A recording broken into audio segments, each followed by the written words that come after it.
Get ready. This is the voice of Wayne America. Lighten up, Francis. With your host, Hi-ho, Kermit the Frog here. Mike Carnes. How do you measure yourself with other golfers? By height.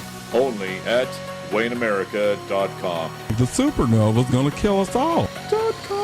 Okay, this guy is the real zero, that's true. Let's just think back when you guys were freshmen, huh? .com. Hello and welcome to the Voice of Wayne America podcast, an exclusive here on WayneAmerica.com. I'm Mike Carnes, your host for everything that is the best town in all of America, and that's right here in Wayne America. And with us on the program this time around, we have the mayor of Wayne America, Wayne, Nebraska. Cale Giese is with us here to talk about Tuesday's city council meeting. A rather quick meeting, but a lot got done last Tuesday. And it's always nice when you can get in and out in a hurry and get a lot of work done at the same time. That's exactly right. Yep. Yeah. The big topic this Tuesday was the Nebraska Street Improvement Project. The bid was let on that one, and Robert Whaler and Sons of Wayne got the successful bid, I guess, of $1.2 million, just over $1.2 million for the Nebraska Street Improvement Project. The construction on that won't get started until April of next year, and I guess when you look at that, I think. I know that you guys want to get that project going as soon as possible, but there's situation has been kind of different this year with the flooding and everything. I know that it has created some issues for a lot of these contractors who, you know, all of a sudden are being called to duty to help out with a lot of the other highways in the state and street projects. So it's kind of tough to really get a lot of contractors to bid on this because of that. Exactly. So you said successful bid. It was the only bid. Yep. And kind of the thought process of the council throughout the time that I've been on there is be very wary of one bid projects. You know, typically the standard is reject it and rebid it unless there's extenuating circumstances that would limit you from doing so. And it was especially tenuous this time because it was 10% over the engineer's estimate. The estimate was $1.1 million. Is that correct? So for them to be 10% over and be the only bid, the first, I think, initial reaction for everybody on the council was, let's reject it and bid again.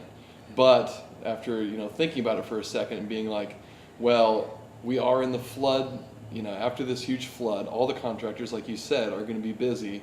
What are the odds that we even get a bid in the next 3 or 4 years? These contractors are going to be busy for a long ways out. Mm-hmm. And then if we do wait that long, the ever-rising construction costs, the odds are probably that the bid would come in right where we are now.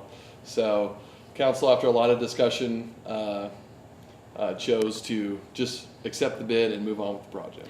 And there was a grant attached to that too that I think you would have had to ask for an extension on if you had delayed the project as well. Yeah, and that's not such a big deal. They're the last thing they do after they give the money out is a lot of paperwork to take it back. So that wouldn't have been such a big deal. But we're actually going after another grant for another street. So if we applied for that and they saw the extension, they could have been like, well, we're just going to do one street at a time for you guys if that's all you can handle. Uh-huh.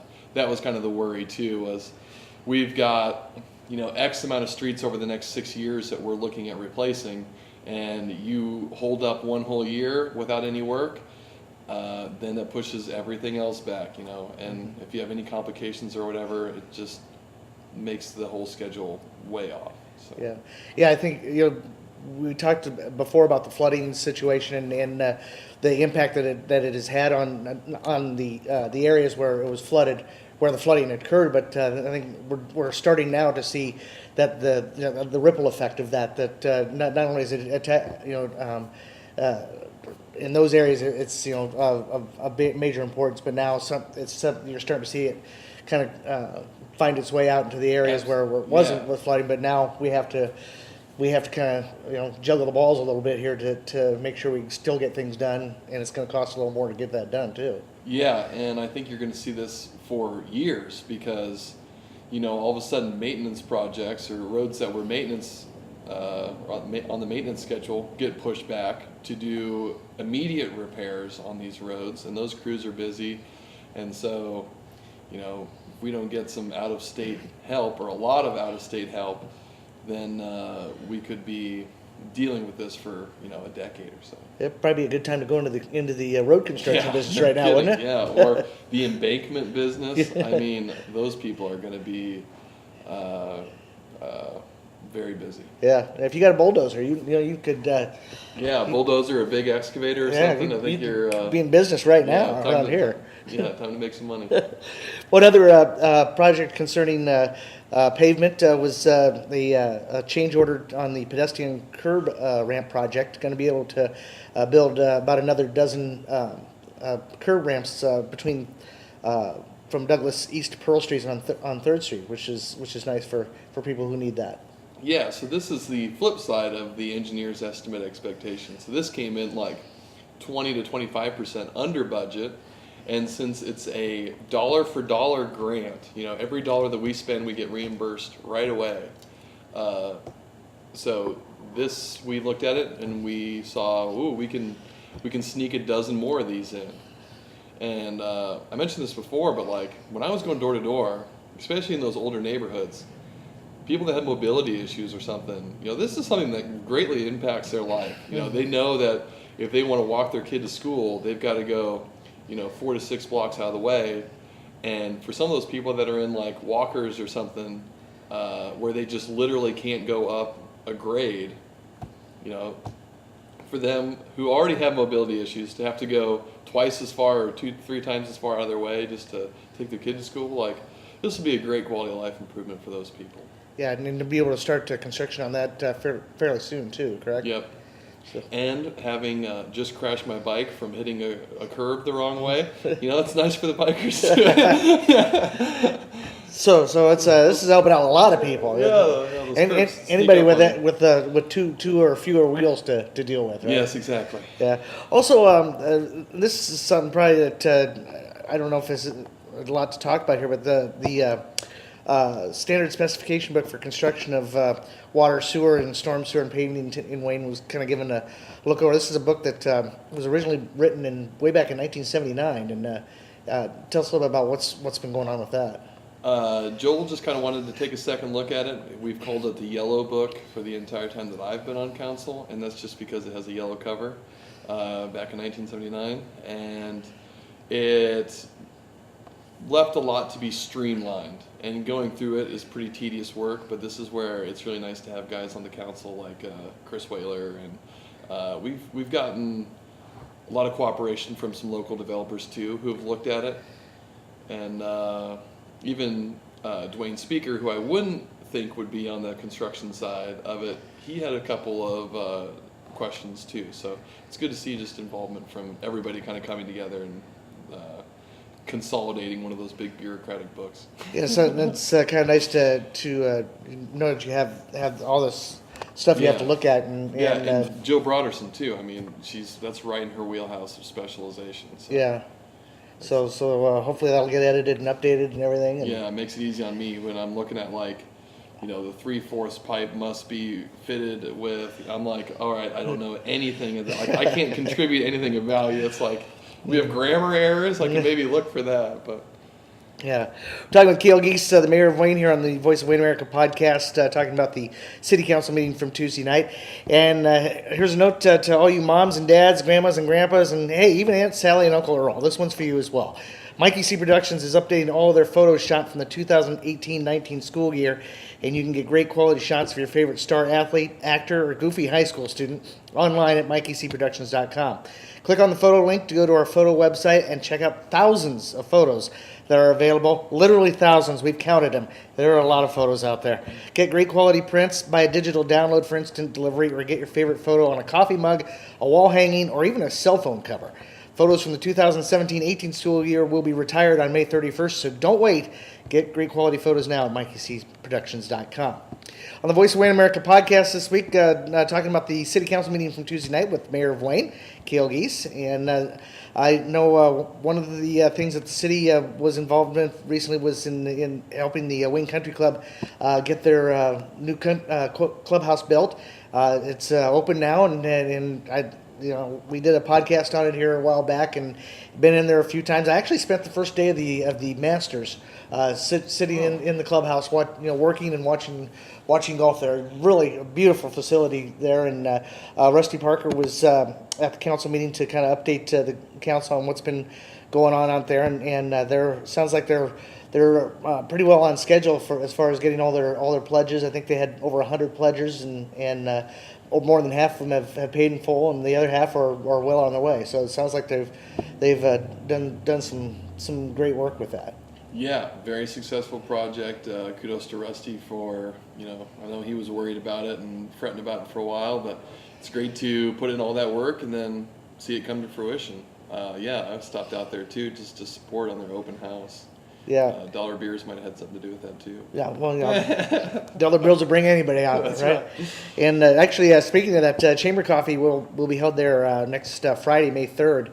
So if you haven't had a chance yet to see the new clubhouse out there at the Wayne Country Club, go check it out. Troy Harder's done a great job of getting everything just so in there, and it looks fantastic. It's big. It's big. It's just it's quantum leap from where the old clubhouse was. So it's something worth checking out. Another item on the agenda Tuesday night was the annual asking of the closing of the streets for the upcoming Chicken Day shows. 39th edition coming up this summer, and that came before the council, and of course that's something that really doesn't need a whole lot of discussion, does it? No, it really doesn't. Things were a little bit more complicated this year because the movie theater was hosting a movie at 3. We were going to close the streets down at 2:30, and then it's like, well, it's okay for those people to park there, but they're not going to arrive a half hour early. We just can't have any other cars. So I was like, just heck with it. Like, let's just close all the streets down at the same time. That way we can get the stage down there and get the vendors rolled in. And it was tough. I know the people down at Majestic kind of wanted us to put it earlier. But the amount of hassle, that you're trying to get people into that second and third block and get the stage set up, the council didn't think that it was worthwhile. But you appreciate all the work that those people do. Yeah, and just to let everybody know, the closing of the streets, Hennewing activities will be downtown on Friday. Main Street will be closed from 1st to 3rd Street, and that'll be closed from 2:30 p.m. Friday until 2 in the morning on Saturday.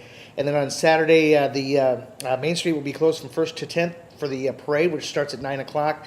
And then also 10th Street from Main to Lincoln, and then Lincoln from 10th to 7th Street will also be closed during the parade. And then at Bressler Park, the streets around there, 10th Street from Lincoln to Douglas, and Lincoln and Douglas from 8th to 10th will be closed from 6 a.m. To about 6 p.m. on Saturday.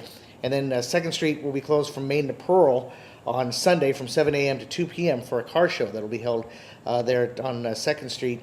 And then, of course, the fireworks display will be shot from the Wayne Softball Complex that night on Friday, July 12th. And I know I've done a story on Brian Gibson shooting the fireworks, and that's quite a operation. That it's more than just a bunch of crazy guys with punks running around, shooting stuff off. There's some real organization, some real a method to the madness. I read that. Isn't a lot of it computer?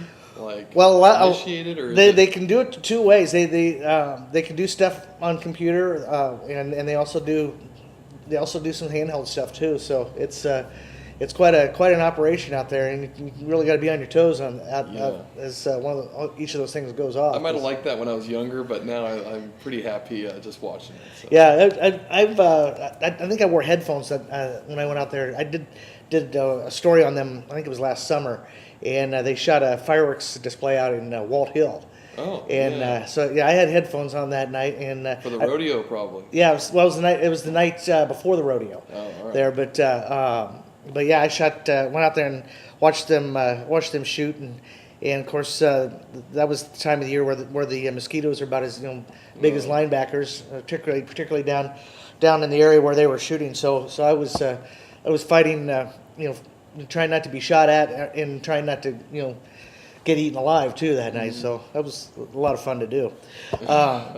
The Cobblestone Hotel looking to open a beer and wine bar at the hotel, and Josh Severs was in to talk to the council about that. Yeah, they actually already have that. This is just whenever, so Josh is the new manager, so the manager holds the liquor license for the establishment. So it was kind of a changing of the guard for the Cobblestone.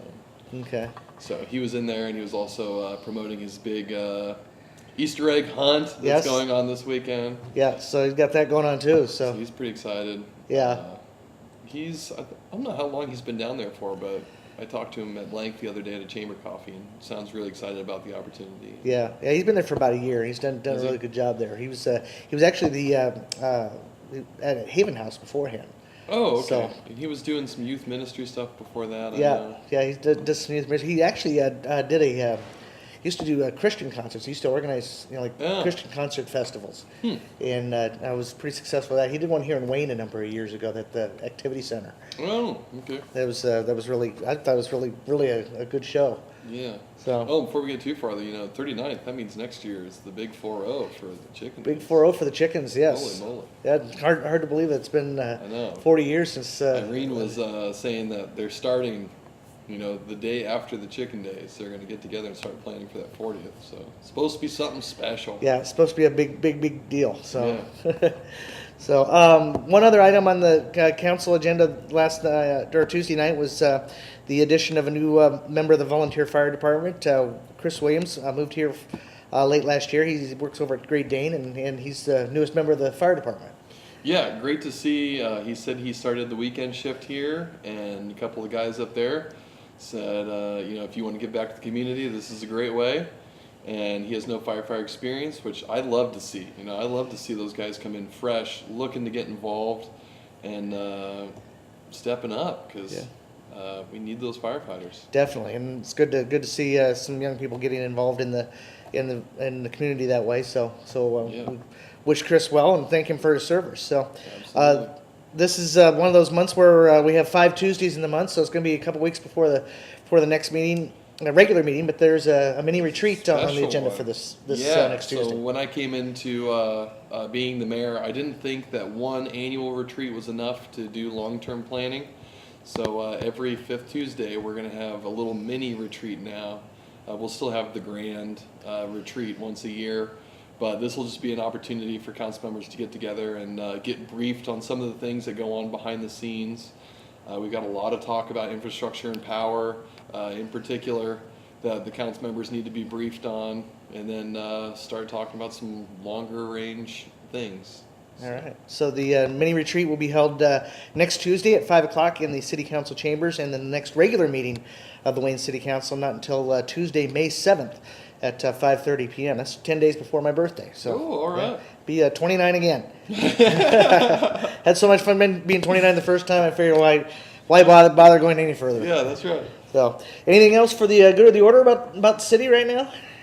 No. I'm ready for just slightly warmer temperatures. Slightly warmer temperatures, some sunshine. Get my bicycle out again. And just make sure you're careful when you hit the curb. That's exactly right. I can't believe I did that. Nobody saw, so I shouldn't have even told anybody.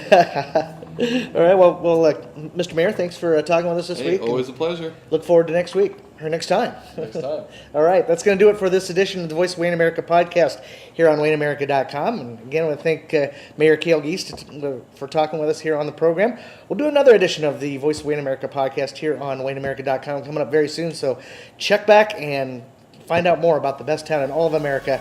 That's right here in Wayne America. Have a good one, and we'll see you later.